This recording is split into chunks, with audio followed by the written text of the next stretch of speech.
तर hi guys, मी ऋषाली. स्वागत आहे तुमचं माझ्या मिनी ब्लॉगमध्ये. बरेच दिवस झालं मी ब्लॉग काढला नाही, कारण गणपती होते त्यामुळे मला एडिटिंगला वेळ भेटत नव्हता. व्हिडिओ कॅप्चर केलेले आहेत पण वेळ भेटला नाहीमुळे.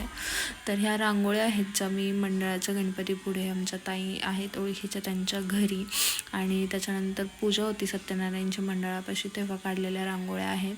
आणि तेच मी तुमच्याशी शेअर केलेलं आहे. आणि ह्या ताई आहेत ओळखीच्या, त्यांच्या घरी मी गेले होते. महालक्ष्मी होता, त्यांनी बोलवलं होतं. मला महालक्ष्मीचं आगमन म्हणजे महालक्ष्मी घरी बसवणंच इतकं आवडतं ना, प्रचंड म्हटलं तरी चालेल. मला खूप आवडतं ते, म्हणून मी त्यांच्या घरी गेले होते बोलवल्यानंतर. पण आमच्या इथे मंडळाचं ज्यावेळेस सत्यनारायणची पूजा होती त्यावेळेस भंडाराही ठेवला होता. तर मी असा लुक केला होता, आमच्या कॉलनीतल्या सगळ्या बायकांनी केला होता. मला कमेंट करून सांगा कसा झाला आहे माझा लुक. आणि त्यानंतर म्हणजे बरेच खेळ वगैरे पण घेतले गेले. आम्ही एन्जॉयमेंटही खूप केली. आणि हा डान्सचा व्हिडिओ मी टाकलेला आहे.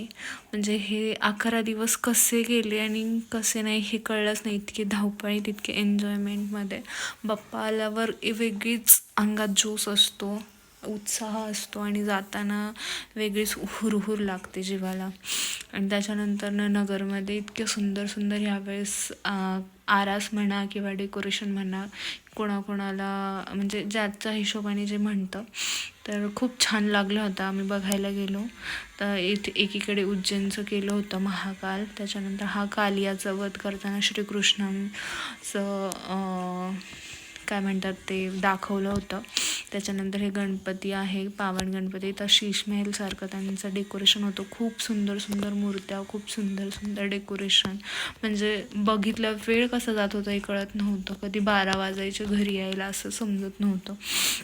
खूप छान मज्जा केली, खूप छान दिवस गेले. हे 11 दिवस कसे गेले काहीच कळलं नाही. ती गोड मूर्ती आहे बघा श्रीकृष्णाची गणपतीमध्ये. आणि काही काही ठिकाणी लाईव्ह जास्त तर लाईव्ह भूमिका दाखवल्या होत्या.